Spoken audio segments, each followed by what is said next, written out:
દર્શક મિત્રો, પ્રથમ પ્રશ્ન છે ખૂબ જ મહત્વનો છે, ધ્યાનપૂર્વક સાંભળજો અને યાદ રાખજો।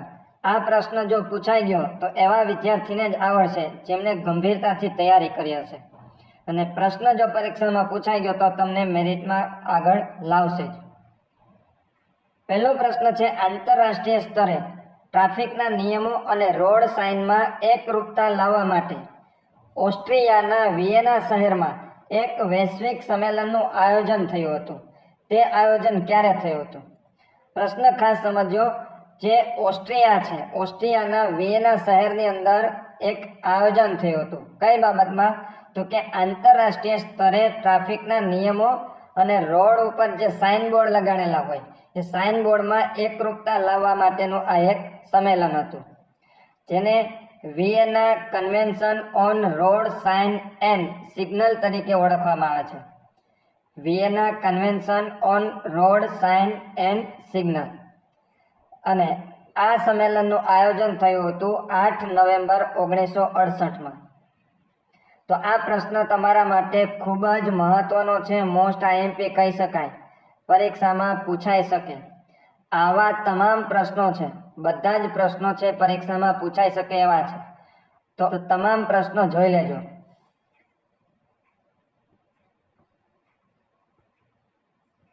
બીજો પ્રશ્ન છે, કંડક્ટરે વે બિલમાં કઈ વિગતો નોંધવાની હોય છે? વે બિલની અંદર કંડક્ટરે ખાસ 2 વિગતો નોંધવાની હોય છે। એક તો કંડક્ટરે આપેલી ટિકિટ, અને એ ટિકિટ દ્વારા એમને જે રકમ વસૂલી હોય એ વસૂલીની રકમ પણ વે બિલની અંદર એમને નોંધવાની હોય છે। વેચાયેલી ટિકિટની વિગતો અને કુલ વસૂલ થયેલ ભાડું, આ બંને વિગતો છે એ કંડક્ટરે વે બિલની અંદર નોંધવાની થશે। એટલે જવાબ આવશે એ અને બી બંને।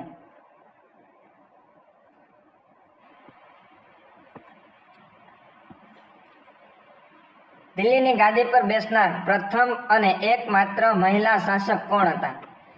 દિલ્હીની ગાદી પર બેસનાર પ્રથમ અને એકમાત્ર મહિલા શાસક એ હતા રઝિયા સુલતાન। જવાબ છે બી, રઝિયા સુલતાન, કે જેમણે દિલ્હીની ગાદી ઉપર શાસન કર્યું હતું।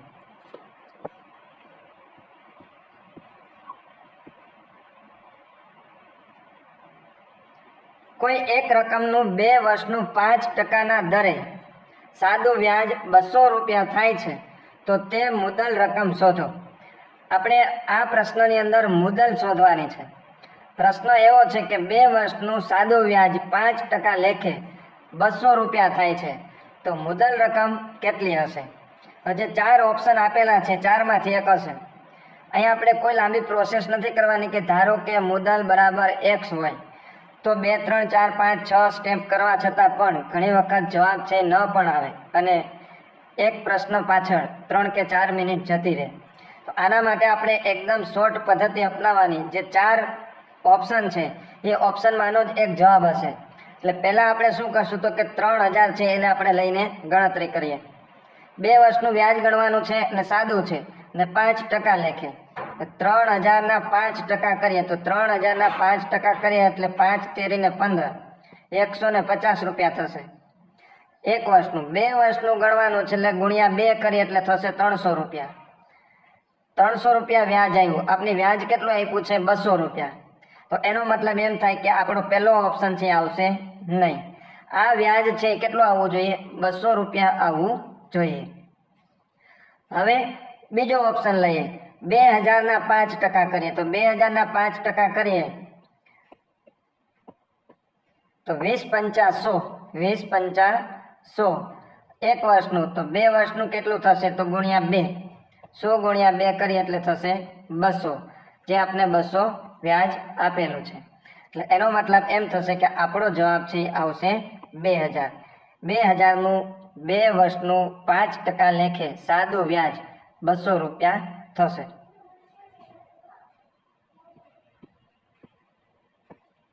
ગુજરાતનો કયો પ્રદેશ તેના ઉચ્ચ ગુણવત્તાવાળા કપાસના ઉત્પાદન માટે કાનમ પ્રદેશ તરીકે ઓળખાય છે? હવે કાનમ પ્રદેશ જે કપાસના ઉત્પાદન માટે ખૂબ જ પ્રખ્યાત છે, એ પ્રદેશ આવેલો છે ભરૂચ જિલ્લામાં। ભરૂચ જિલ્લાના નર્મદા અને ઢાઢર નદી વચ્ચેનો જે પ્રદેશ છે એમને કહેવામાં આવે છે કાનમ પ્રદેશ.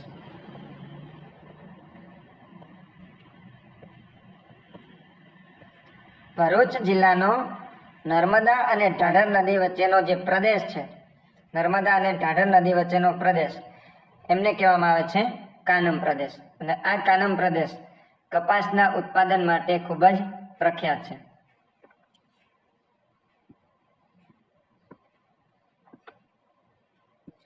જો કોઈ વસ્તુ ₹800 ખરીદીને 1000 વેચવામાં આવે તો કેટલા ટકા નફો થયો ગણાય? જો કોઈ વસ્તુ ₹800 ખરીદી ₹1000 વેચવામાં આવે, એટલે કે ₹800 વસ્તુ કેટલામાં વેચી? ₹1000, તો કેટલા રૂપિયાનો નફો થયો? ₹800 વસ્તુ ₹1000 વેચે તો ₹200 નફો થયો. ટકાવારી આપણે ગોતવાની છે તો 100 ટકાવારી નીકળશે. 800 એ 200, તો 100 એ કેટલા? ત્રિરાશી મૂકી દેવાની. એકદમ સિમ્પલ છે. ₹800 વસ્તુ ₹1000 વેચીએ છીએ તો ₹200 નફો થશે. એટલે 800 એ 200, તો 100 એ કેટલા? ત્રિરાશીને આપણે સાદુરૂપ આપીએ તો 100 × 200 છેદમાં 800. 0 0 આપણે ઉડાડી દઈએ તો 100 × 2, 100 × 2 એટલે આવશે 200, અને 200 ભાગ્યા 8, 200 ભાગ્યા 8 કરશો એટલે આવશે 25. એટલે 25% નફો થયો કહેવાય. ઓપ્શન છે આપણો સાચો જવાબ બી.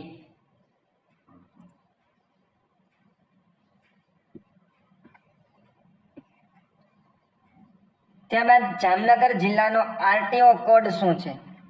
જામનગર જિલ્લાનો આરટીઓ કોડ આપણે આપ્યું છે GJ10, 11, 12 અને 13. 13 છે એ સુરેન્દ્રનગર માટે છે. 13 છે કોના માટે છે? સુરેન્દ્રનગર માટે. આ જે આરટીઓ કોડ છે એ દરેકે દરેક જિલ્લાના આરટીઓ કોડ પણ ખાસ યાદ રાખી લેજો, પરીક્ષામાં પૂછાઈ શકે. GJ12 છે એ છે કચ્છ ભુજ માટે. GJ11 જુનાગઢ માટે છે, અને GJ10 એ છે જામનગર માટે. જવાબ આવશે એ, GJ10. જામનગર જિલ્લાનો આરટીઓ કોડ 10, 11 છે જુનાગઢ માટે, 12 કચ્છ ભુજ માટે અને 13 છે સુરેન્દ્રનગર માટે.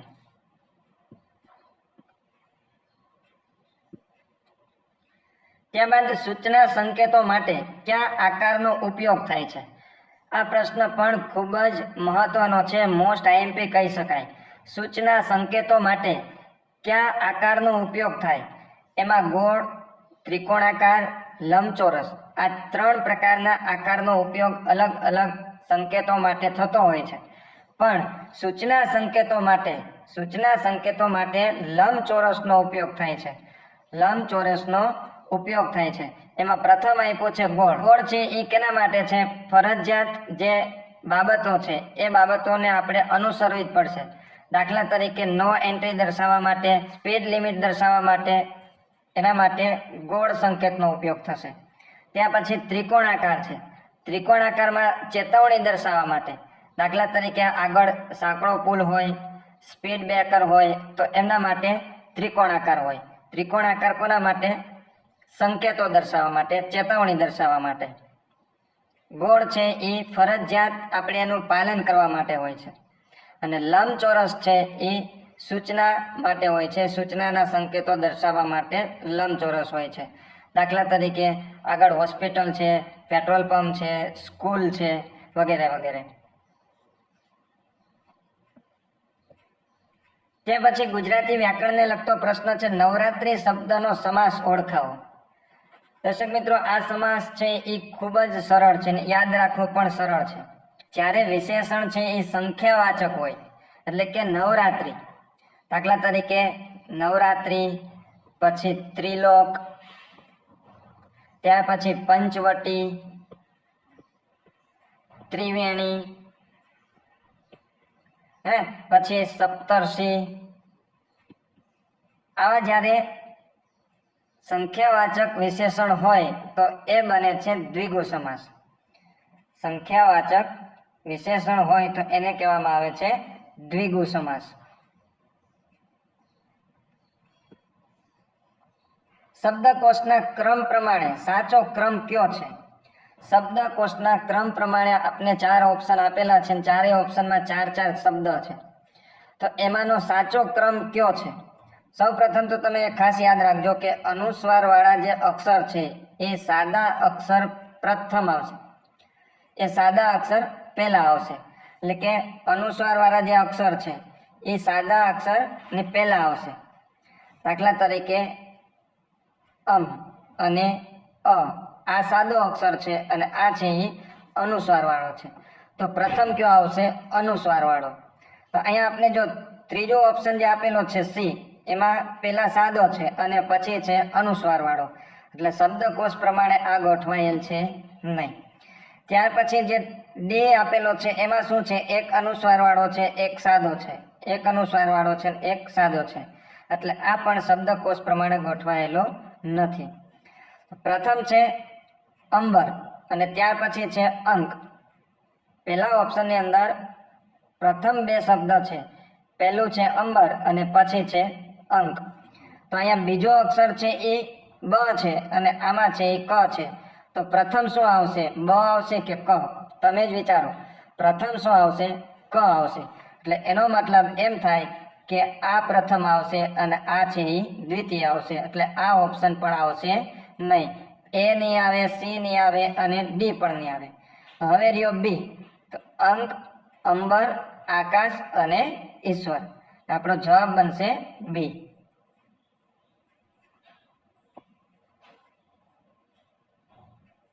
બંગાળના ભાગલા 1905ના વિરોધમાં, બંગાળના જ્યારે ભાગલા પડ્યા 1905માં, તેમના વિરોધમાં થયેલા સ્વદેશી આંદોલન દરમિયાન કઈ તારીખને સમગ્ર બંગાળમાં શોક દિવસ તરીકે ઉજવવામાં આવે છે? બંગાળના ભાગલાનો અમલ જે થયો તે તારીખને આપણે શોક દિવસ તરીકે ઉજવીએ છીએ અને આ અમલ થયો હતો 16 ઓક્ટોબર 1905. 16 ઓક્ટોબર 1905ના રોજ બંગાળના ભાગલાનો છે એ અમલ થયો હતો અને એટલા માટે જ આ તારીખને શોક દિવસ તરીકે ઉજવવામાં આવ્યો હતો.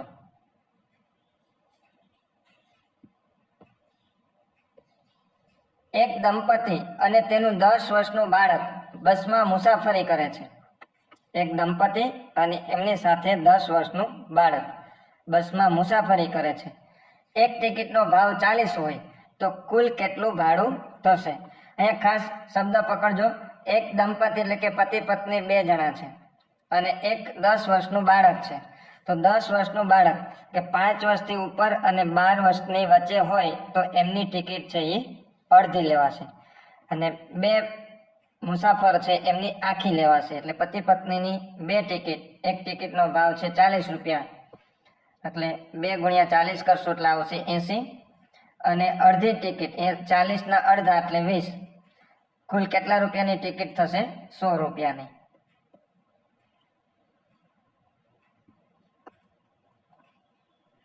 પૃથ્વી પર દિવસ રાત થવાનું મુખ્ય ભૌગોલિક કારણ શું છે? પૃથ્વીની 2 પ્રકારની ગતિ છે, પરિભ્રમણ અને પરિક્રમણ. પરિભ્રમણ એટલે પૃથ્વી છે પોતાની ધરી ઉપર ફરે છે, એને કહેવામાં આવે છે પરિભ્રમણ. અને પરિભ્રમણના કારણે જ પૃથ્વી પર દિવસ રાત થાય છે. એટલે પૃથ્વી છે પોતાની ધરી પર ભ્રમણ કરે છે, એમના કારણે પૃથ્વી ઉપર દિવસ રાત થાય છે. જ્યારે પૃથ્વી છે સૂર્યની આસપાસ પરિક્રમણ કરે છે ત્યારે પૃથ્વી ઉપર વાતાવરણ છે એ બદલાય છે, એટલે કે ઋતુચક્ર બદલાય છે.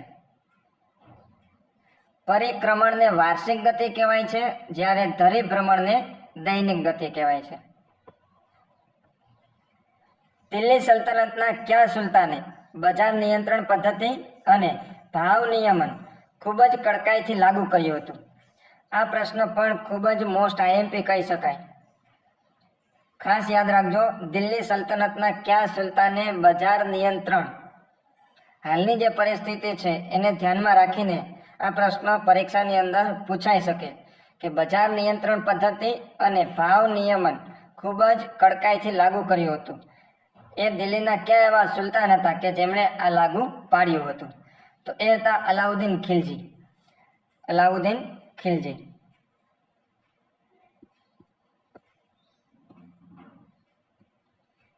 ગોલ્ડન અવર્સ એટલે શું? ગોલ્ડન અવર્સ એટલે કે અકસ્માત બાદનો જે પ્રથમ કલાક છે કે જેમાં ઘાયલ વ્યક્તિને બચાવવાની સંભાવના વધારે હોય, એટલે અકસ્માત બાદનો પ્રથમ કલાક કે જેમાં સારવારથી મૃત્યુ નિવારી શકાય એમને કહેવામાં આવે છે ગોલ્ડન અવર્સ. આગળનો પ્રશ્ન છે, એક વ્યક્તિ પશ્ચિમ તરફ મોઢું કરીને ઊભો છે. અખાજો ઉત્તર, દક્ષિણ, પૂર્વ અને પશ્ચિમ. કઈ દિશામાં મોઢું કરીને ઊભો છે? તો કે પશ્ચિમ દિશાની અંદર મોઢું કરીને ઊભો છે. તે 90 ડિગ્રી ઘડિયાળની દિશામાં ફરે છે. 90 ડિગ્રી ઘડિયાળની દિશામાં ફરે છે તો તેમનું મોઢું કઈ દિશામાં હશે? પોતે પશ્ચિમ દિશાની અંદર ઊભો છે, પશ્ચિમ દિશામાં મોં રાખીને ઊભો છે. હવે 90 ડિગ્રી ઘડિયાળની દિશામાં ફરશે તો 90 ડિગ્રી એટલે ઉત્તર દિશામાં છે એમનું મોઢું આવશે. જવાબ આવશે એ, ઉત્તર. ત્યારબાદ કૌટિલ્ય દ્વારા રચાયેલ ગ્રંથ કયો છે? નીચેનામાંથી કયો ગ્રંથ કૌટિલ્ય દ્વારા રચવામાં આવ્યો છે? કૌટિલ્ય કે જેને ચાણક્ય તરીકે પણ ઓળખવામાં આવે છે. કૌટિલ્યનું બીજું નામ શું છે? ચાણક્ય. હજી એક પણ નામ છે. કૌટિલ્ય છે, ચાણક્ય છે, હજી એક પણ નામ છે જે તમારે કમેન્ટ બોક્સની અંદર આપવાનું છે. કમેન્ટ બોક્સની અંદર તમે ખાસ એનો જવાબ આપજો કે કૌટિલ્યનું અન્ય બીજું નામ શું છે. તો કૌટિલ્ય દ્વારા કયો ગ્રંથ રચવામાં આવ્યો છે? અર્થશાસ્ત્ર.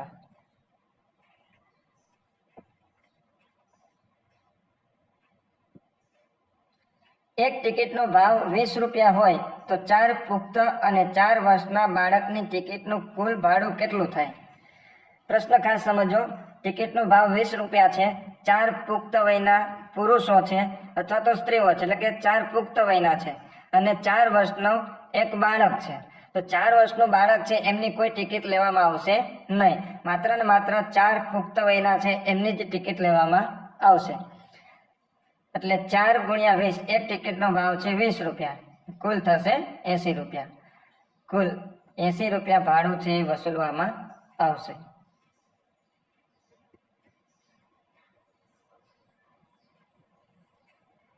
ત્યાર પછી ભારત સરકાર દ્વારા માર્ગ સુરક્ષા માટે અમલમાં મુકાયેલા ગુડ સમેરિટન માર્ગદર્શિકા અથવા તો કાયદો એમનો મુખ્ય ઉદ્દેશ શું છે? ભારત સરકારે માર્ગ સુરક્ષા માટે અમલમાં મુકાયેલ ગુડ સમેરિટન માર્ગદર્શિકાનો જે મુખ્ય ઉદ્દેશ છે એ શું છે? એમાં આપણે અલગ અલગ 4 ઓપ્શન આપેલા છે. પહેલું છે અકસ્માત વખતે હાજર વ્યક્તિને કોર્ટમાં રજૂ કરવા. ત્યાર પછી માર્ગ અકસ્માતમાં ઘાયલ વ્યક્તિને મદદ કરનાર નાગરિકને પોલીસ તથા અનાવશ્યક કાનૂની કાર્યવાહીથી રક્ષણ આપવું. ત્રીજું છે અકસ્માત અટકાવવા માટે ટ્રાફિક પોલીસની મદદ લેવી. અને ડી, માર્ગ અકસ્માતમાં ઘાયલ વ્યક્તિની ધરપકડ કરવી. તે ભારત સરકાર દ્વારા ગુડ સમેરિટન માર્ગદર્શિકા જાહેર કરવામાં આવી છે. એમનો મુખ્ય ઉદ્દેશ છે માર્ગ અકસ્માતમાં ઘાયલ વ્યક્તિને મદદ કરનાર નાગરિકોને કોઈ પણ પ્રકારની પોલીસ ફરિયાદ નહીં થાય અથવા તો કોઈ પણ પ્રકારની પોલીસની હેરાનગતિ નહીં કરવામાં આવે, એમને કોઈ પણ પ્રકારની કાનૂની કાર્યવાહીમાંથી પસાર થવું પડશે નહીં. એટલે જવાબ છે માર્ગ અકસ્માતમાં ઘાયલ વ્યક્તિને મદદ કરનાર નાગરિકને પોલીસ તથા અનાવશ્યક એટલે કે વધારાની કોઈ પણ કાનૂની કાર્યવાહીમાંથી એમને રક્ષણ આપવામાં આવ્યું છે. કઈ માર્ગદર્શિકા ખાસ યાદ રાખજો? ગુડ સમેરિટન.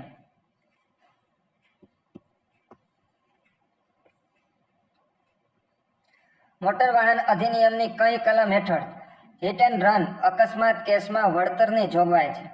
હિટ એન્ડ રનનો કેસ થાય ત્યારે જે વળતર આપવામાં આવે છે એ વળતર મોટર વાહન અધિનિયમની કઈ કલમ અંતર્ગત આપવામાં આવે છે? જવાબ છે 161. 161ની જે કલમ છે એ કલમ અંતર્ગત હિટ એન્ડ રનનો ભોગ બનેલ વ્યક્તિને વળતર આપવામાં આવે છે.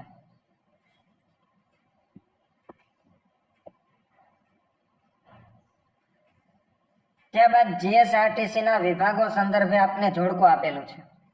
પ્રથમ આપ્યું છે અમદાવાદ, જુનાગઢ, નડિયાદ અને અમરેલી. એમની સામે આપને આપ્યું છે સોમનાથ, ગીર, અમૂલ અને આશ્રમ. એટલે જે શહેર છે એ શહેર છે કયા વિભાગમાં આવે છે એ આપણે જોડકું જોડવાનું છે. તો સૌપ્રથમ અમદાવાદ છે એ આવશે આશ્રમ, જુનાગઢ છે એ સોમનાથ, નડિયાદની સામે આવશે અમૂલ અને અમરેલીની સામે આવશે ગીર.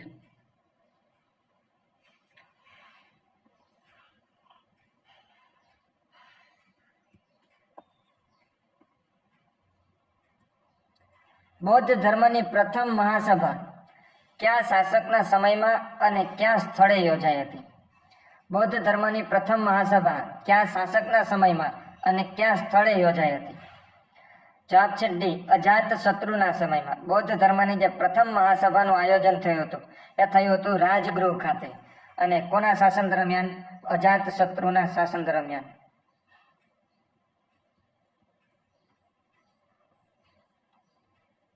આપેલ વિકલ્પોમાંથી ગુમ થયેલી સંખ્યા શોધો, એટલે કે ખૂટતી સંખ્યા આપણે શોધવાની છે. આપણે જે ચાર્ટ આપ્યો છે એમાં 10, 17, 8, 5, 3, 15, 6, 14 અને અહીંયા આપણે પ્રશ્નાર્થ ચિહ્ન આપેલો છે તે આપણે શોધવાનું છે. તો સૌ પ્રથમ આપણે જોવાનું છે કે કઈ કોલમની અંદર અથવા તો કઈ રો ની અંદર આવો જ્યારે પ્રશ્ન હોય ત્યારે ખાસ જોવાનું, કોલમની અંદર અથવા તો રો ની અંદર સૌથી મોટી સંખ્યા ક્યાં છે? સૌથી મોટી સંખ્યા કાં તો કોલમમાં હશે કાં તો રોમાં હશે. તો તમે જો સૌથી મોટી સંખ્યા છે એ રો ની અંદર છે, એટલે કે સૌથી નીચેની લાઈનમાં સૌથી મોટી સંખ્યાઓ છે. 42 છે, 68 છે, 92 છે. તો આ 42, 68 અને 92 કેવી રીતના આવી શકે? કાં તો કાનો ગુણાકાર થયો હોય, કાં તો કાનો સરવાળો થયો હોય, કાં તો વર્ગમૂળ થયું હોય. બરાબર, આપણે આ બધા એંગલથી આને જોવું પડે. તો હવે વર્ગમૂળ થયું હોય એવું તો દેખાતું નથી, કેમ કે 10 નું વર્ગમૂળ થયું હોય તો 100 થાય. અહીંયા તો આપણે 42 આપેલા છે. 5 નું વર્ગમૂળ 25 ને 6 નું વર્ગમૂળ 36. તો આ કોઈ પણ એંગલે 42 આવતા નથી વર્ગમૂળમાં. તો સરવાળો કરીને જોઈએ આપણે. 10 ને 5 15 અને 15 ને 6 21. 21 થાય છે. 15 ને 6 21 અને અહીંયા આપણે આપેલા છે 42. તો એનો મતલબ એમ થયો આના બમણા છે. 21 ના કેટલા છે? ડબલ. એવી જ રીતના આપણે જોઈએ 17 ને 3 20 ને 14 34. 34 ના ડબલ 68 આપેલા છે. 34 ના ડબલ 68. અહીંયા જે રીતના આપેલા છે 10 ને 5 15 ને 6 21. 21 ના ડબલ 42. એવી જ રીતના 34 ના ડબલ કરેલા છે 68 આપેલા છે. તો અહીંયા પણ એવું જ કંઈક હશે. અહીંયા કેટલા આપ્યા છે? 92 આપેલા છે. તો આ ત્રણેયનો સરવાળો કેટલો થવો જોઈએ? તો કે આનો અડધો થવો જોઈએ. 92 નો અડધા થવા જોઈએ. 92 ના અડધા થશે 46. ખાસ જોજો, અહીંયા ટોટલ આપેલો છે 92 છે, પણ એક શેના છે? તો કે આ જે 3 રકમ છે એ 3 રકમનો સરવાળો કરવાનો, એને કરવાના ડબલ, ત્યારે આ 92 થશે. તો હવે 92 ના આપણે અડધા કરીએ તો કેટલા છે? 46. એટલે આ જે 3 રકમ છે, ત્રણેય રકમનો સરવાળો કેટલો થવો જોઈએ? 46 થવો જોઈએ. તો 8 ને 15, 8 ને 15 થશે 23. 8 ને 15 23 થશે. ઘટે કેટલી સંખ્યા? તો 46 માંથી આપણે 23 બાદ કરીએ તો આવશે 23. 46 માંથી 23 બાદ કરીએ તો કેટલા થશે? 23. જે આપણે ઓપ્શનમાં આપેલું છે એ. હવે આપણે જવાબ ચેક કરી લઈએ. અહીંયા 23 મૂકી દઈએ. 8 ને 15 23 ને 23 ને 23 કેટલા થયા? 46. 46 ના આપણે કેટલા કરવાના છે? ડબલ કરવાના છે, એટલે 92 આવવા જોઈએ. એટલે આપણો સાચો જવાબ મળી જાય છે 23.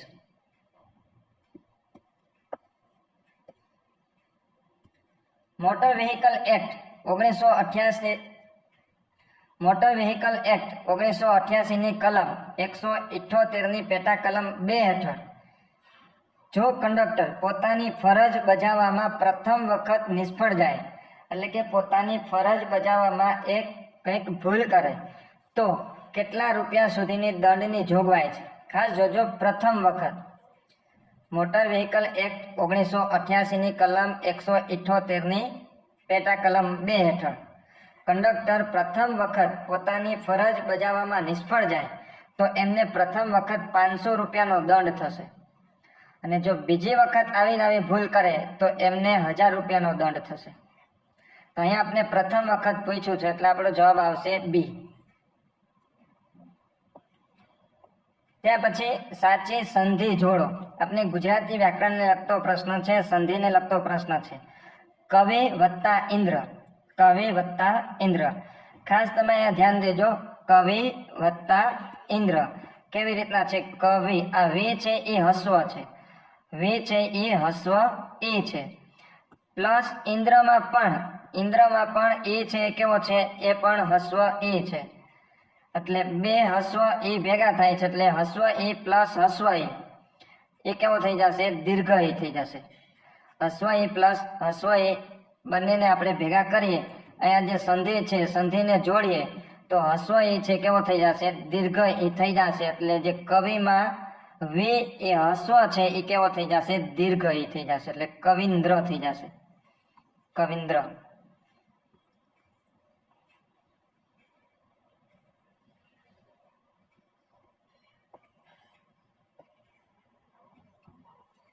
જ્યારે પોલીસ અધિકારી વાહન રોકે ત્યારે જરૂરી દસ્તાવેજો બતાવવાની ડ્રાઈવર અથવા તો કંડક્ટરની ફરજ કઈ કલમ હેઠળ આવે છે? જ્યારે પોલીસ અધિકારી વાહન રોકે ત્યારે જરૂરી જે કાંઈ દસ્તાવેજો હોય એ દસ્તાવેજો બતાવવાની જવાબદારી કંડક્ટર અથવા તો ડ્રાઈવરની રહેલી છે, તો આ જવાબદારી છે એ કઈ કલમ હેઠળ આવે છે? જવાબ છે 130, કલમ નંબર 130 હેઠળ ડ્રાઈવર અથવા તો કંડક્ટરની ફરજ રહેશે. એમની પાસે જે કાંઈ દસ્તાવેજ છે, લાયસન્સ, રજીસ્ટ્રેશન સર્ટિફિકેટ એટલે કે આરસી બુક, ઇન્સ્યોરન્સ અને પરમિટ જેવા જે દસ્તાવેજો હોય એ બધા દસ્તાવેજો બતાવવા પડશે.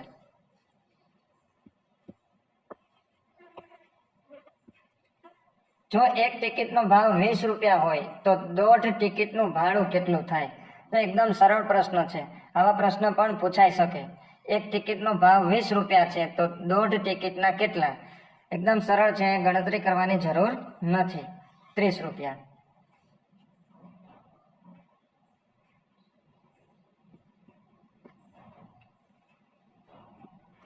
જીએસઆરટીસીના કયા વિભાગ હેઠળ સ્ટેચ્યુ ઓફ યુનિટી વિસ્તાર આવે છે? સ્ટેચ્યુ ઓફ યુનિટી વિસ્તાર કયા વિભાગ હેઠળ આવે છે? વડોદરા, ભરૂચ, ગોધરા કે સુરત? તો સ્ટેચ્યુ ઓફ યુનિટી છે એ આવશે વડોદરા વિસ્તાર હેઠળ, એટલે કે વડોદરાના વિભાગ હેઠળ.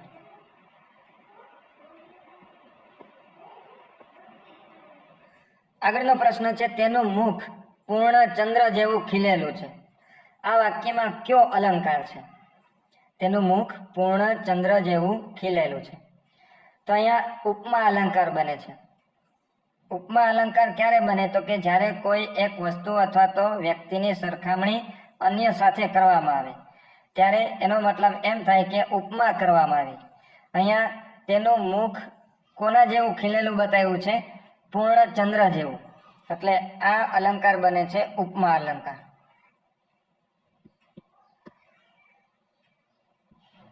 ગુજરાતમાં આવેલું નળ સરોવર મુખ્યત્વે શેના માટે પ્રખ્યાત છે? ગુજરાતમાં આવેલું જે નળ સરોવર છે એ જળ વિદ્યુત મથક માટે, યાયાવર પક્ષીઓના અભયારણ્ય માટે, આરસ પહાડના ઉદ્યોગ માટે કે બોટ રેસિંગ સ્પર્ધા માટે? તો ગુજરાતમાં જે નળ સરોવર આવેલું છે એ આવેલું છે યાયાવર પક્ષીઓનું અભયારણ્ય માટે. એના માટે ખૂબ જ પ્રખ્યાત છે, જ્યાંથી વિદેશી પક્ષીઓ પણ દર વર્ષે લાખોની સંખ્યામાં આવે છે. નળ સરોવર. ત્યાર પછી શ્રેણી પૂર્ણ કરો. 2, 5, 11, 23 અને 47. ત્યાર પછીની સંખ્યા આપણે શોધવાની છે. તો ખાસ ધ્યાનપૂર્વક જોજો કેવી રીતના આનું સોલ્યુશન આવે છે. પ્રથમ આપ્યું છે 2, 2 ને આપણે 2 વડે ગુણીએ.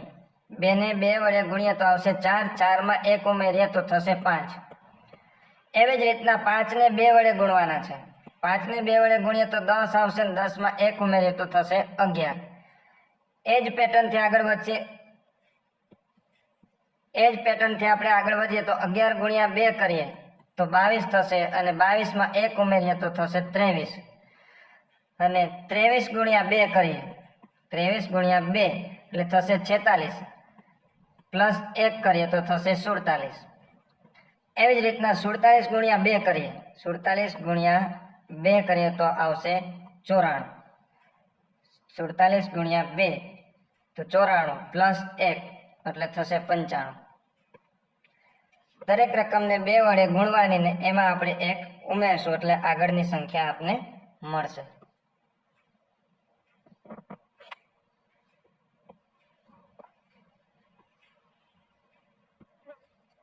સિંધુ ખીણની સભ્યતાનું કયું પ્રખ્યાત સ્થળ ગુજરાતના લોથલ ખાતે આવેલું છે અને તે કઈ બાબત માટે જાણીતું છે? સિંધુ સંસ્કૃતિનું જે લોથલ સ્થળ છે એ ખાસ શેના માટે જાણીતું છે? તો એ છે પ્રાચીન બંદર માટે. સિંધુ સંસ્કૃતિનું જે લોથલ છે, ગુજરાતમાં આવેલું લોથલ, એ છે પ્રાચીન બંદર અને ધક્કા માટે, એટલે કે ડોકયાર્ડ માટે જાણીતું છે.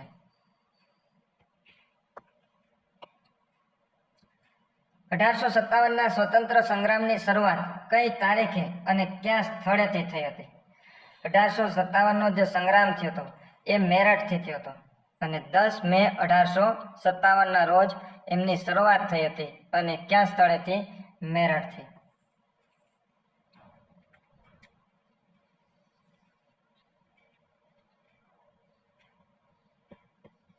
દિલ્હી સલ્તનતની સ્થાપના કોણે કરી હતી? દિલ્હી સલ્તનતની સ્થાપના કરનાર છે કુતુબુદ્દીન ઐબક. કુતુબુદ્દીન ઐબક કે જેમણે દિલ્હી સલ્તનતની સ્થાપના કરી હતી. પ્રથમ 5 પ્રાકૃતિક સંખ્યાઓની સરેરાશ કેટલી થાય? હવે પ્રથમ 5 પ્રાકૃતિક સંખ્યા, 5 પ્રાકૃતિક સંખ્યા પ્રથમ એટલે 1, 2, 3, 4 અને 5. આ પ્રાકૃતિક 5 સંખ્યા છે એમની સરેરાશ ગોતવાની છે. તો આ પાંચેયનો સરવાળો, પાંચેયનો સરવાળો કેટલો થશે? 15. પાંચેયનો સરવાળો થશે 15. 1 + 2 + 3 + 4 + 5 એટલે થશે 15. અને આમની સરેરાશ કાઢવી છે એટલે 5 સંખ્યા છે એટલે ભાગ્યા 5 કરશું. 15 ભાગ્યા 5 એટલે આવશે 3. પ્રથમ 5 પ્રાકૃતિક સંખ્યાઓની સરેરાશ થશે 3.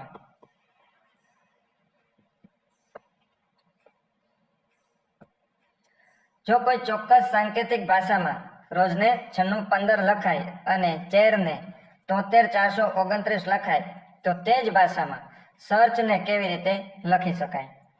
તો અહીંયા ખાસ બીજું કશું નથી. નંબર આપેલા છે. આર ને 9 નંબર આપેલા છે, ઓ ને 6 નંબર છે, એસ ને 1 અને ઈ ને 5. એવી જ રીતના સી ને આપેલા છે 7, એચ ને 3, એ ને 2, એ ને 4, આઈ ને 2 અને આર ને 9. જે નંબર આપેલા છે એ નંબર પ્રમાણે આપણે અહીંયા ગોઠવવાના છે. તો સૌ પ્રથમ આપ્યું છે એસ, તો એસ ને કેટલા આપેલા છે? 1, તો અહીંયા આવશે 1. ઈ ને 5, ઈ ને 5 નંબર આપેલા છે. તો આગળ 15 આવવા જોઈએ, તો 14 અને 21 તો નીકળી જશે, આ 2 વધ્યા. હવે શું આપેલું છે? તો કે એના માટે શું છે? એના માટે 4, એના માટે છે 4. ત્યાર પછી આર ના માટે છે 9 એટલે 9. 15 49, 15 49 વાળો જે ઓપ્શન છે એ સાચો. ત્યાં પછી સી માટે છે 7 અને એચ માટે છે 3 એટલે 15 49 73.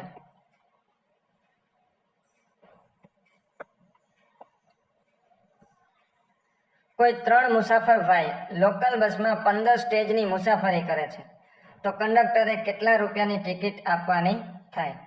સ્ટેજ દીઠ ભાડાનો દર છે 7. આ પ્રશ્ન ઘણી વખત આવી ગયો છે અને આપણે વારંવાર આ પ્રશ્નને લીધો છે. એનું કારણ છે કે આવા પ્રશ્ન પણ પરીક્ષામાં આવવાની સંભાવના ઘણી બધી છે, એટલે મેક્સિમમ પ્રેક્ટિસ કરજો. આપણે આવનારા વિડીયોમાં પણ આવા પ્રશ્નો આવતા જ રહેશે, જેથી તમે આની મેક્સિમમ પ્રેક્ટિસ કરી શકો. કોઈ 3 મુસાફર ભાઈ છે લોકલ બસમાં 15 સ્ટેજની મુસાફરી કરે છે એટલે 3 × 15 કરવાનું. હવે એક સ્ટેજનો ભાવ કેટલો છે? 7 છે, તો એને ગુણ્યા 7 કરશું. 15 તેરી 45 અને 45 ગુણ્યા 7 કરશું. 45 ગુણ્યા કેટલા કરવાના થશે? 7 કરવાના થશે. એટલે જવાબ આવશે 315 રૂપિયા. જવાબ કેટલો આવશે? 315. જીએસઆરટીસી એપ્લિકેશન પ્રથમ વખત ખોલો ત્યારે, જીએસઆરટીસી ની એપ્લિકેશન તમે પ્રથમ વખત ખોલો, મોબાઈલની અંદર ઇન્સ્ટોલ કરો ત્યારે સૌ પ્રથમ સેટિંગ માંગે છે અને આ સેટિંગમાં સૌ પ્રથમ તમારે શું કરવાનું હોય? તો એમાં આવશે તમારી જે અનુકૂળ ભાષા હોય ભાષા પસંદ કરવાની આવશે. સૌ પ્રથમ તમને તમારી ભાષા પસંદ કરવા માટેનો વિકલ્પ આપશે.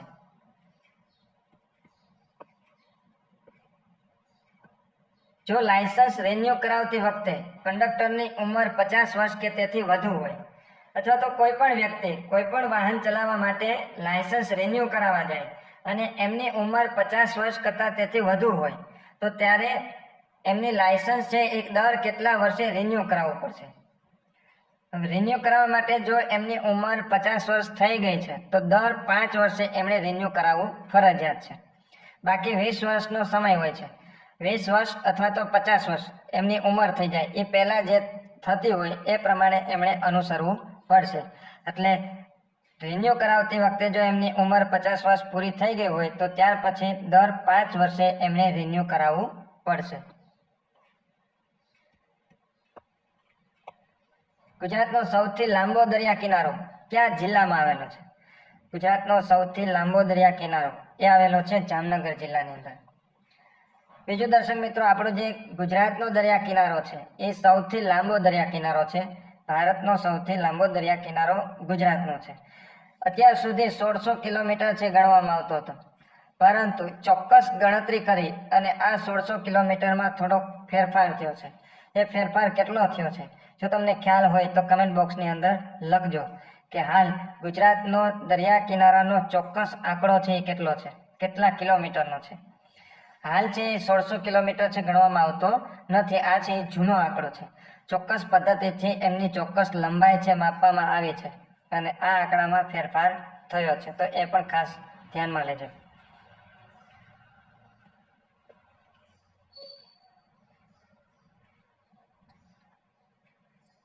સાયલેન્ટ વેલી રાષ્ટ્રીય ઉદ્યાન કયા રાજ્યમાં આવેલું છે? સાયલેન્ટ વેલી રાષ્ટ્રીય ઉદ્યાન છે એ આવેલું છે કેરળ રાજ્યની અંદર. કેરળ રાજ્યની અંદર સાયલેન્ટ વેલી રાષ્ટ્રીય ઉદ્યાન આવેલું છે. નીચેના પૈકી કયું શહેર ભારતનું સિલિકોન વેલી તરીકે ઓળખાય છે? ભારતનું સિલિકોન વેલી તરીકે કયું શહેર ઓળખાય છે? જવાબ છે બેંગલુરુ. બેંગલુરુને ભારતનું સિલિકોન વેલી તરીકે ઓળખવામાં આવે છે.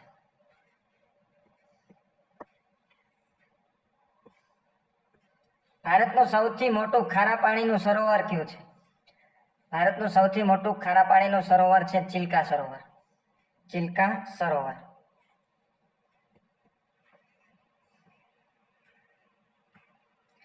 પૃથ્વી પર દિવસ અને રાતની લંબાઈ લગભગ સમાન ક્યારે હોય છે?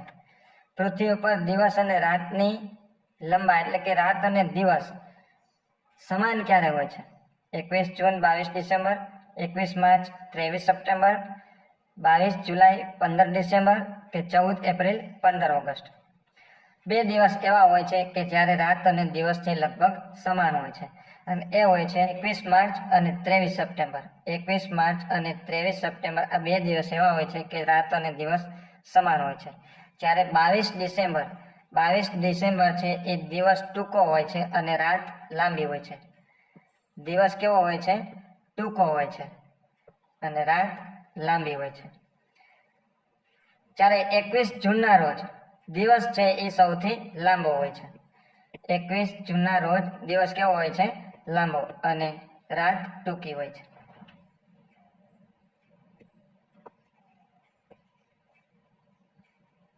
ત્યાં પછી 5 મિત્રો ABCD અને E એક સીધી હરોળમાં બેઠા છે. 5 મિત્રો છે એ એક હરોળમાં બેઠા છે. એમાં A છે એ ડાબી બાજુએ છે, B છે જમણી બાજુ છે. 5 મિત્રો છે એ એક હરોળમાં બેઠા છે. એમાં A છે એ ડાબી બાજુ છે અને B છે એ જમણી બાજુ છે. C વચ્ચે બેઠો છે. C ક્યાં બેઠો છે? વચ્ચે. D છે એ A ની બાજુમાં છે. D A ની બાજુમાં છે તો E ક્યાં હશે? તો એ હશે C અને B ની વચ્ચે. E ક્યાં હશે? C અને B ની વચ્ચે.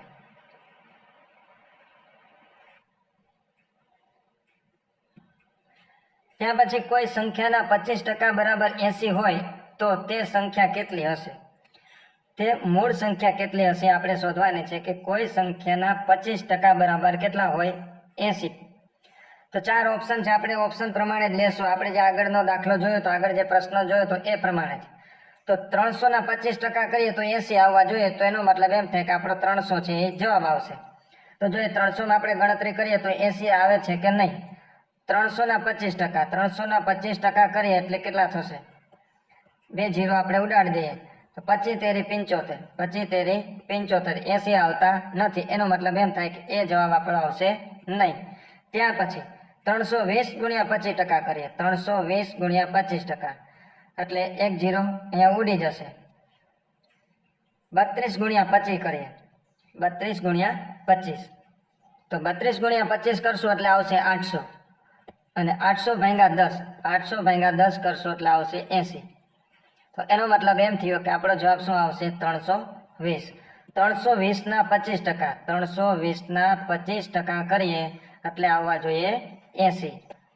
એક 0 અહીંયા ઉડાડી દઈએ. 32 ગુણ્યા 25, 32 ગુણ્યા 25 કરીએ એટલે આવશે 800. અને 800 ભાગ્યા 10 કરીએ, 800 ભાગ્યા 10 કરશો તો આવશે 80. જે આપણે કીધું છે 25% બરાબર કેટલા છે? 80. તો એ સંખ્યા કઈ હશે? 320.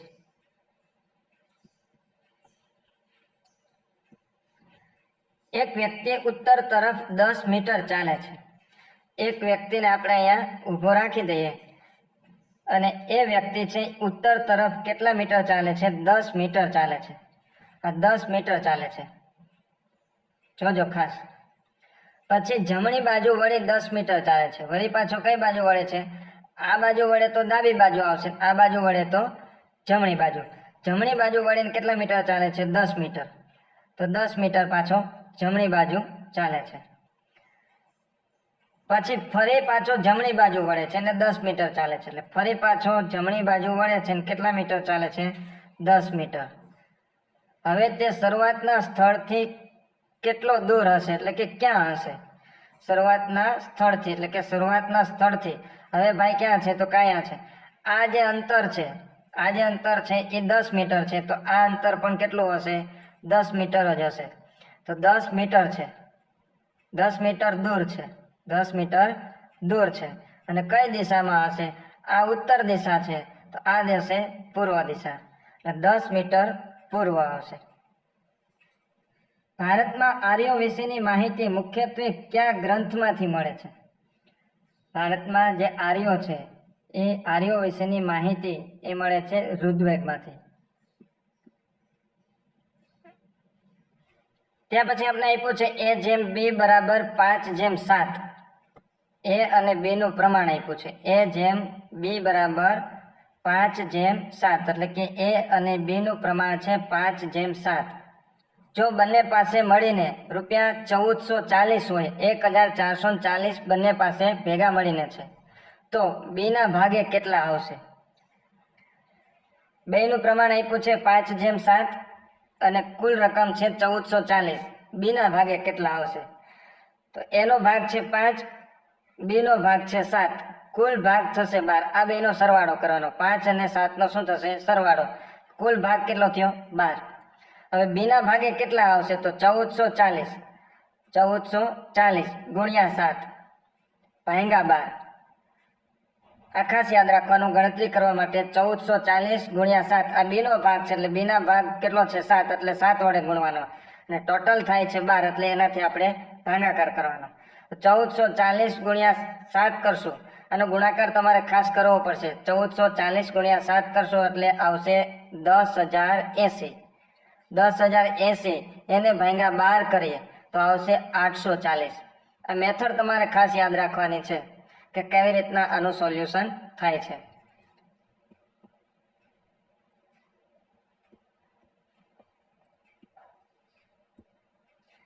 $5000 પર 8% વાર્ષિક દરે 3 વર્ષનું સાદું વ્યાજ કેટલું થશે? સાદું વ્યાજ આપ્યું છે, ચક્રવૃદ્ધિ વ્યાજ આપ્યું નથી, એટલે માત્ર ને માત્ર આપણે મુદલ ઉપર જ વ્યાજ ગણવાનું થશે. વ્યાજનું વ્યાજ આવશે નહીં. 5000 ના 8% લેખે, તો 5000 ના 8% કરીએ તો 8 પંચા 40. 5000 ના 8% લેખે કરીએ તો 8 પંચા 40 અને 1 0 વધારે એટલે 400 રૂપિયા થશે. એક વર્ષના કેટલા થશે? 400 રૂપિયા. તો 3 વર્ષના કેટલા થવા જોઈએ? 1200 રૂપિયા.